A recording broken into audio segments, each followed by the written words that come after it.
خبر پہلی بریکنگ کی اور آتے ہیں اور پہلی بڑی بریکنگ جو ہے یہ پاکستان ہے۔ آج پاکستان سرخیوں کے اندر ہے۔ معاملہ روس اور یوکرین کی لڑائی کا ہے۔ اس بیچ پاکستان نے اس پر ہو رہے دباؤ کا بھی ذکر کیا۔ یورپین یونین اور یورپین ورلڈ پر شدید تنقید کا اظہار کیا اور کہا کہ جس طریقے سے ایک منصوبہ بند طریقے سے پاکستان پر دباؤ بنا کر ان سے وہ کہلوانے کی کوشش کی جا رہی ہے جو پاکستان کرنا اور کہنا نہیں چاہتا ہے، لیکن دوہری پالیسی مغربی دنیا کی سامنے آئی ہے، جہاں ایک طرف سے روس یوکرین معاملے پر خط و کتابت لکھی جا رہی ہے، وہیں پر جموں کشمیر کے معاملے پر وزیر اعظم نریندر مودی کے نام آج تک کبھی خط نہیں لکھا گیا۔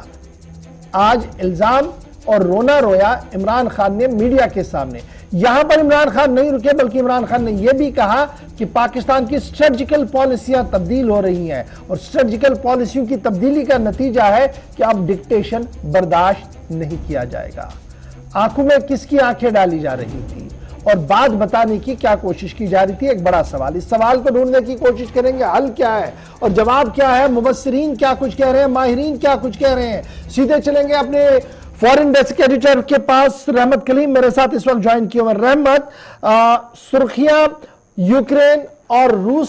بنا رہا ہے، ایک طرف سے بیانات آ رہے ہیں، دوسری طرف سے کاؤنٹر بیان آ رہے ہیں۔ اس بیچ آج صبح سے لگاتار عمران خان سرخیوں کے اندر ہے کیونکہ معاملہ فورن پالیسی پاکستان کا تھا جس کو لے کر بڑا بیان ان کی طرف سے سامنے آیا ہے۔ رد عمل کے طور پر مغربی دنیا سے کیا کچھ کہا گیا اور کیا کچھ مزید تفصیلات؟ جی دیکھیں، بالکل یوکرین اور روس کی جنگ میں پاکستان، ہندوستان اور یو اے ای یہ تین ایسے ممالک ہیں جنہوں نے کھل کر اپنے پتے نہیں کھیلے ہیں، ڈپلومیسی کی ہے، اور یہی وجہ ہے کہ جب بھی یو این ایس سی میں یا یو این میں جب بھی ووٹنگ کا معاملہ آیا ہے، ہندوستان، پاکستان اور کبھی کبھی ایک بار چین کو بھی ہم نے دیکھا کہ کہیں نہ کہیں وہ بائیکاٹ کرتے ہوئے یا یوں کہیں کہ غائب رہتا ہوا نظر آیا، یعنی ووٹنگ نہیں کی۔ اس ووٹنگ نہ کرنے کی وجہ سے اور عمران خان کا روس میں اس وقت ہونے کی وجہ سے جب جنگ کا آغاز کیا جا رہا تھا تب سے لے کر کے یہ ایک سوال پورے یورپین ممالک میں اور یوکرین کے سپورٹر یا یوکرین کے حامی ممالک میں بار بار اندر سے پوچھا جا رہا تھا کہ آخر کیا عمران خان کھل کر روس کے ساتھ ہیں یا پھر ڈپلومیسی کر رہے ہیں۔ عمران خان سے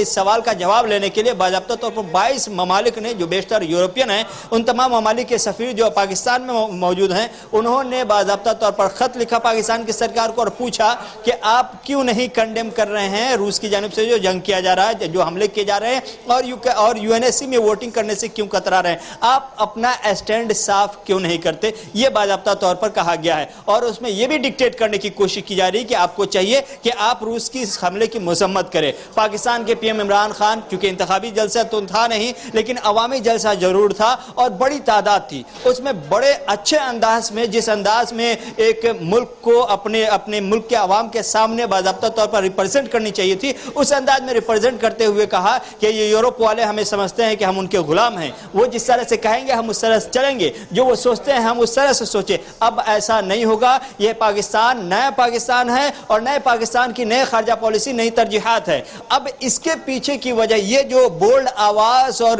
اچانک سے اس طرح کے تیور جو نظر آ رہے ہیں عمران خان کے، اس کے پیچھے ماہرین کا ماننا ہے کہ اس وقت پاکستان کو دو بڑے اور پاورفل ممالک کا ساتھ ہے، نمبر ایک چین، دوسرا روس۔ روس سے اب تک کا سب سے بڑا خفیہ ڈیل پاکستان نے کیا پچھلے دنوں جب عمران خان وہاں تھے تو اس میں خبر ملی ہے، ابھی ہمیں خبر ملی کہ یہ خفیہ ڈیل تھی جس کا انکشاف آج ہوا ہے۔ اس میں 20,000 میٹرک ٹن گندم جو کہ روس سے پاکستان منگوا رہا ہے۔ دوسرا یہ کہ گیس پائپ لائن کی ڈیل جو ایک زمانے سے پھنسی ہوئی تھی وہ کلیئر کر لی گئی ہے، بہت جلد تعمیرات کا کام شروع کر دیا جائے گا۔ تو یہ دو بڑے ڈیل ہیں جس کی وجہ سے جو مہنگائی کو لے کر کے پاکستان پریشان ہے، روزمرہ کی زندگی کی اشیاء، چاہے وہ گیس کا معاملہ ہو یا گندم کا معاملہ ہو، کھانے پینے کی چیزیں ہیں، ان تمام چیزوں کو لے کر کے ایک ریلیف پیکیج کے طور پر روس سے مدد ملا ہے اور یہی وجہ ہے کہ پاکستان ساتھ آ رہا ہے لیکن کھل کر بتا بھی نہیں رہا ہے۔ اچھا جی، بڑا امپورٹنٹ ہے یہ تو یہ معاملہ، لیکن خط و کتابت کے بیچ میں یہ بھی عمران خان نے آج کھل کے کہا اور پاکستانی میڈیا اس کو بڑا چڑھا کر اس کو پیش کر رہی ہے کہ عمران خان نے جی اپنے موقف کی وضاحت کرتے ہوئے یہ کہا کہ جناب عمران خان کا تو خط لکھا گیا، وزیر اعظم نریندر مودی کے نام آج تک بھی جموں کشمیر کے معاملے پر خط کیوں نہیں لکھا گیا؟ یہ برہمی تھا یا سیاست؟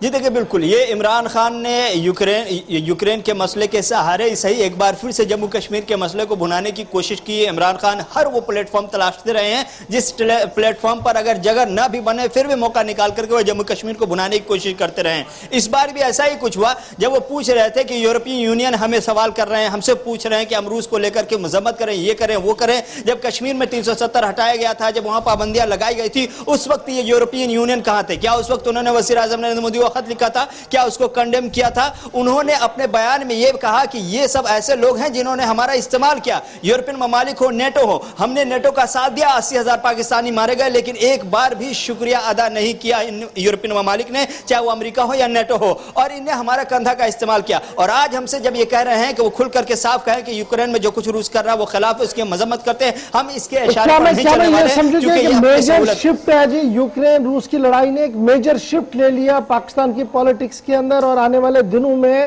کچھ اور تبدیلیاں بین الاقوامی فورم پر دیکھنے کو ملیں گی، اور جو بلاکس بٹنے والی باتیں ہو رہی تھی وہ کہیں نہ کہیں یہاں پر اس آواز کے ساتھ بنتی ہوئی دوبارہ نظر آ رہی ہے۔